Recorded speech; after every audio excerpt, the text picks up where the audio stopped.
Hi, a very warm welcome to my channel. I am Shanti, and in this video, I wanted to share a list of books that have greatly helped me grow as a person.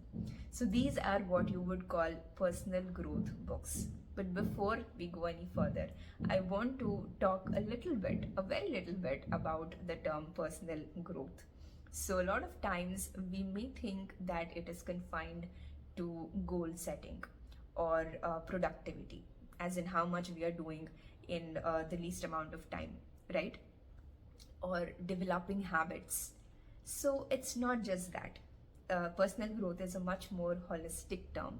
So it involves thinking about how content we are in our life, how can we become more content, or how we can work well in teams, or how we can be more mindful in our life, in our relationship, and how to nurture good relations with not just our spouse or partner or family, but also with friends, also at workplaces and with the world at large. How we think about sustainability and the world problems that we have. All of these things do come into the picture when you think about personal growth. All right, so when I share these books, probably it'll become a little more clear to you as to what I am talking about when I say personal growth. So let's start with the list. So the very first book is The 7 Habits of Highly Effective People. Now, when you are trying to grow as a person, I believe that this is the book that you should be starting with, because this is where you will get an idea as to what it means to grow as a person, and what are the principles involved in growing as a person, right? So this is a book that has been around for a lot of years, so it's what you call as a classic. So the principles that are told here, these are very much true till now. Whenever a book is staying relevant for so many years, it talks about how timeless it is, right? So this is the book which I believe you could start with to understand what does it mean to grow as a person. So yes, this is one book. So I will not get into the detail of each and every book, because that's gonna take a lot of time. So I'll just give you a sort of overview and what you can expect from reading the book. So the next book is The Life-Changing Magic of Tidying. So this book is obviously something that you probably thought this will never come into this list, but the reason I kept this in this list is because I have been reading this book, and since last year I have been following a lot of things that have been told in this book, and I have been trying to declutter my life, and actually my life did transform, which is what she keeps saying, Mary Kondo, right? So she keeps talking about how when we go clutter free, so this one thing that I want to talk about is going clutter free is not the same as minimalism, all right? So that is different. This is completely different. It is just about eliminating things that you no longer require, that are not adding any value to your life. So the caption here is a simple, effective way to banish clutter forever. So she outlines very clearly, see, it's a very short book, like a comparatively short book, and she outlines very clearly as to what is the way in which you can declutter your house and in the process transform your life. So it would be better if you can complete it all in one go, because that is most effective. But at the same time, if you're not able to find time to do that, you can take the concepts and you can keep applying it over a longer period of time. And that's what I have been doing. Personally, I would prefer that I would take an entire month or so to complete the entire process that is outlined in the book. But that's simply not possible for me right now, so I'm not doing it. But if it's possible for you, you should do it. And this going clutter free can transform your life in ways that you cannot imagine. And that's why it's part of the list of these personal growth books, because it will actually help you grow as a person, going clutter free. So the next book is Quiet. So this book is something that I have read a little more recently, and I have to say that it has been quite transformational, because basically this is about introverts, the power of introverts in a world that can't stop talking. So what happened is, I know I've always known that I'm an introvert, but a lot of times I just did not realize how much of an introvert I was, and what are the strengths that I have as an introvert. I've never been able to harness the power of my introversion. So this book has allowed me to embrace my introvertedness, and that has really helped me sort of liberate myself. And I used to I as long like as throughout the reading of this book, I was remembering all of the times things have become things were very hard back in my school days. They used to be very embarrassing, and just things that I would not want to live again. All right, and all of these were because I was an introvert. And if I had known about this at that time, then probably I would have embraced it more, and I would have been a lot more confident. But anyways, life doesn't just we don't get everything all at once.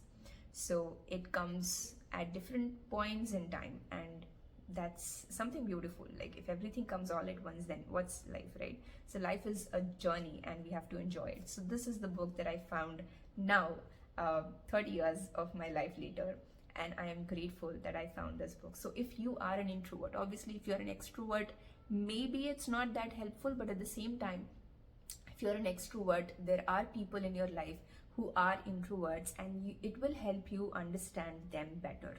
So in that way, I think this book is going to be really helpful to really be able to understand this characteristic.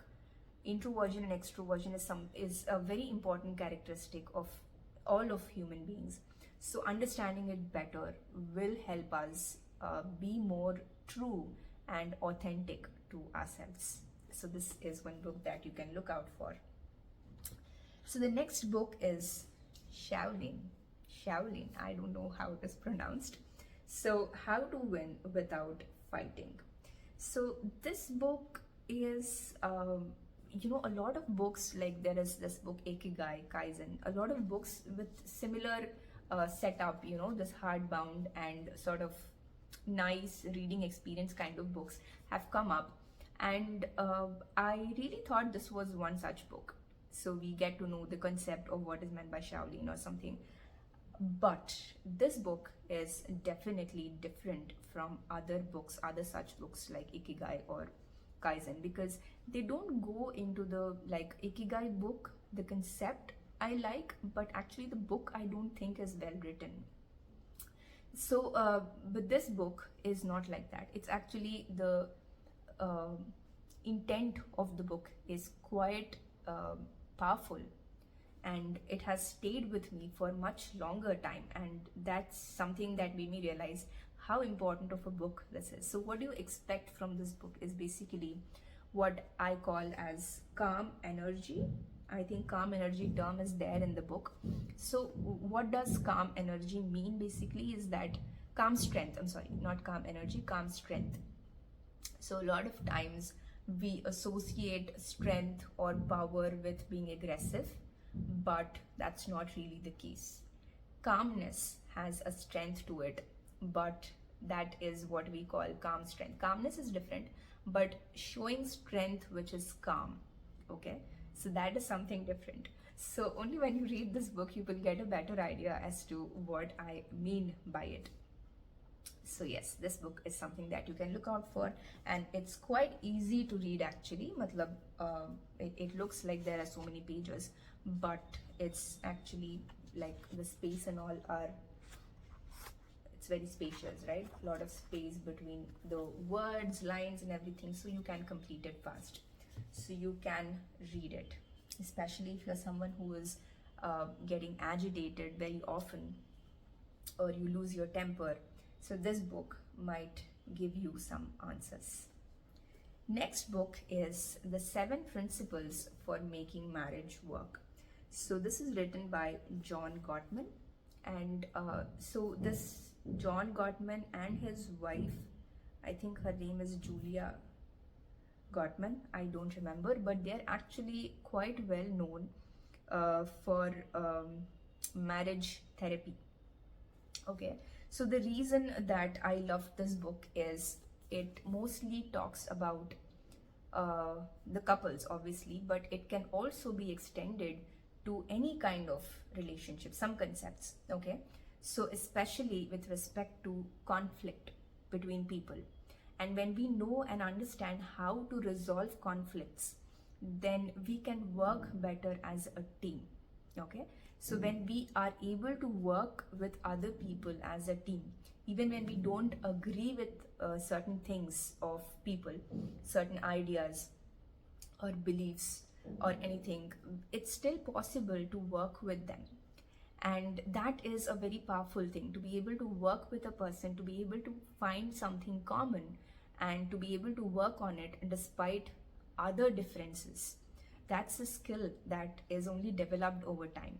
And marriage is one such thing that requires two people coming together despite a lot of conflicts, a lot of fundamental differences, and working together as a team, right? So that's what I love about this book. You can try it out. Of course, it's especially useful if you are married. It's going to really help with your relationship, but it also helps with other things, other relationships as well, even your parents, even with your kids, your friends, your co-workers. It can help. I believe it can help. Okay, so the next book is The Six Pillars of Self-Esteem. So this book is not easy to read, I will say that upfront.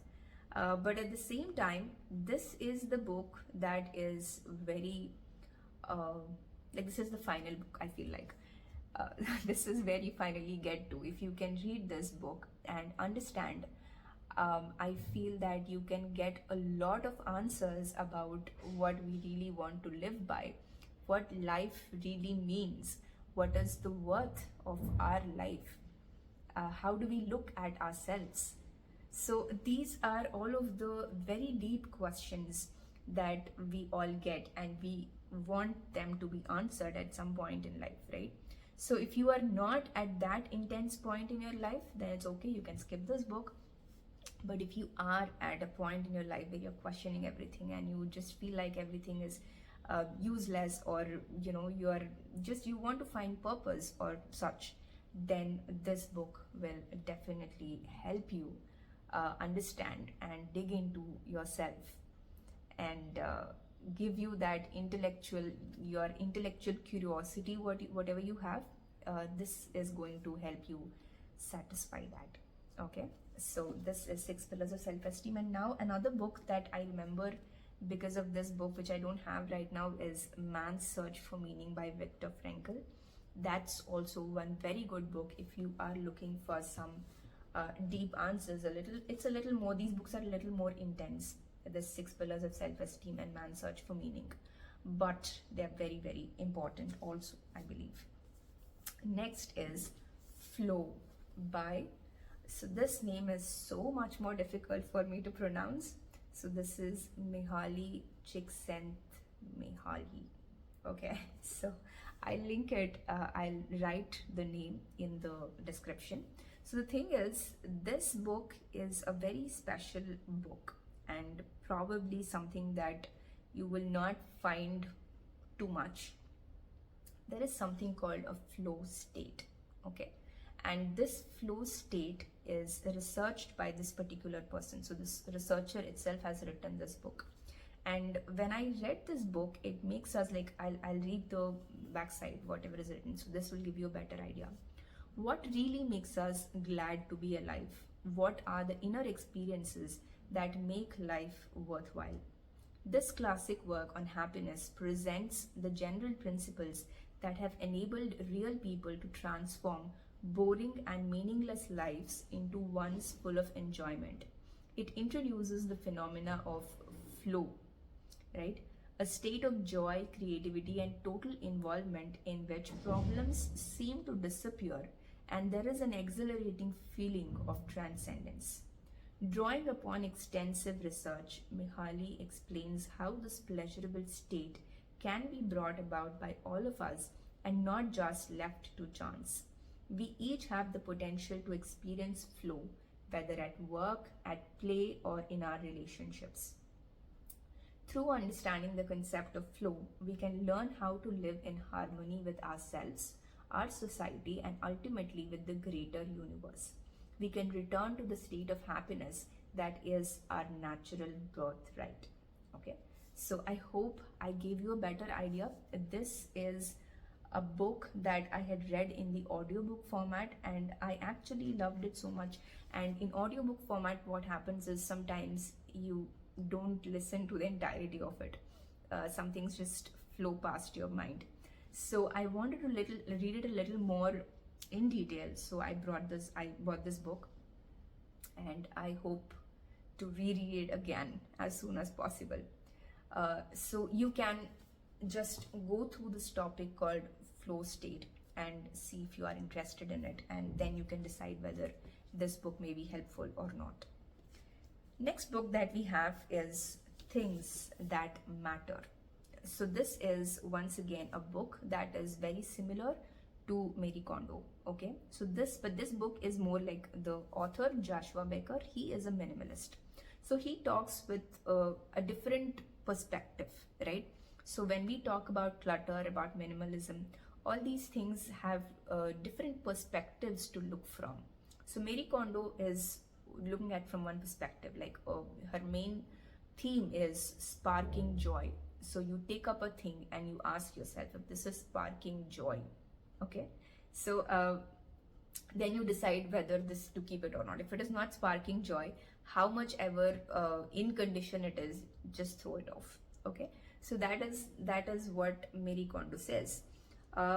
Joshua Becker, obviously sparking joy is something that will be part of it, but he thinks he comes from a different angle, right? The same thing, you're going from different angles, right? So he's talking about things that matter, overcoming distraction to pursue a more meaningful life. So he's asking you to basically think about what are the things that we have in our life that are actually not important, not just in terms of things.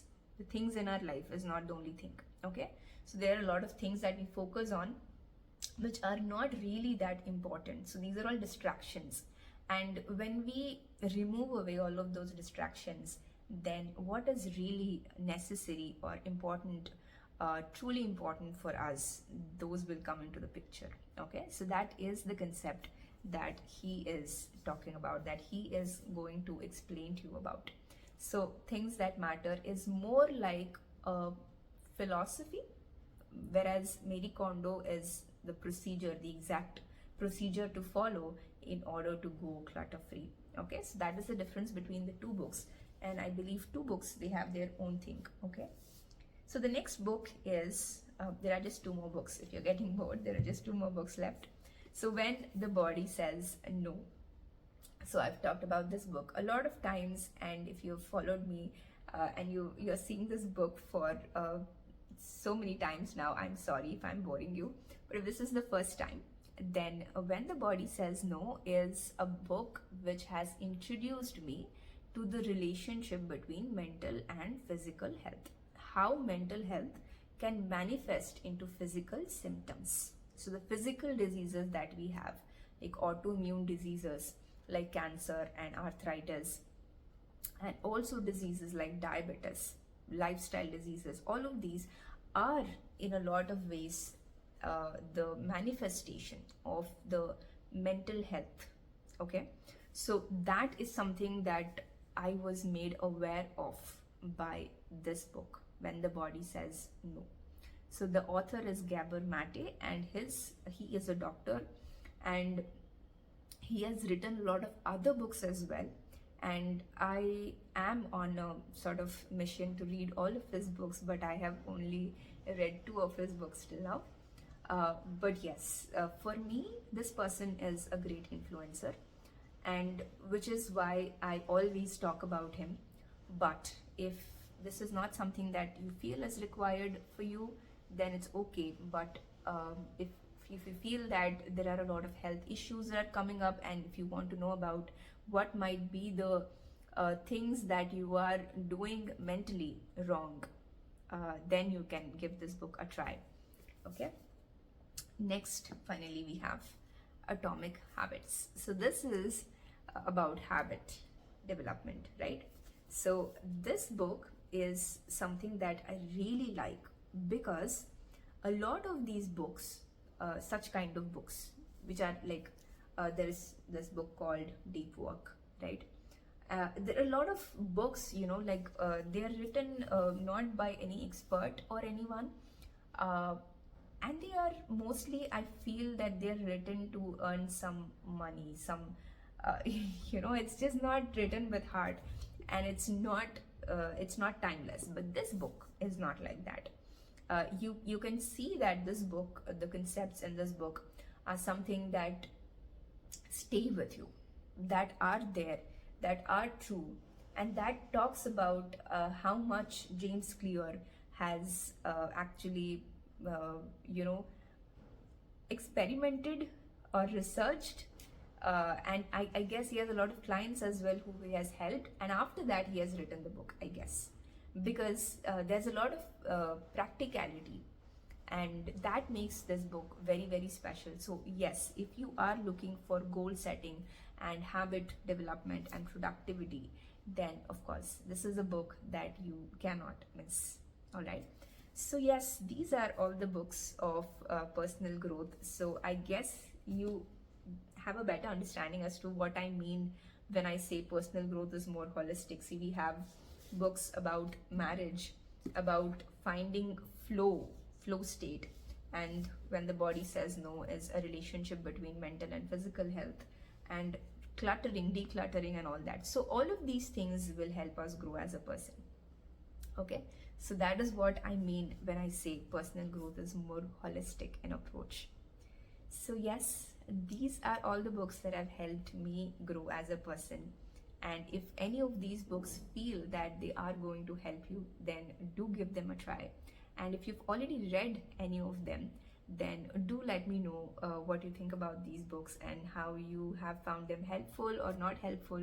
Whatever is your opinion, do share it with me in the comments. And that's all for this video. If you did like it, then don't forget to like, share, subscribe, and comment.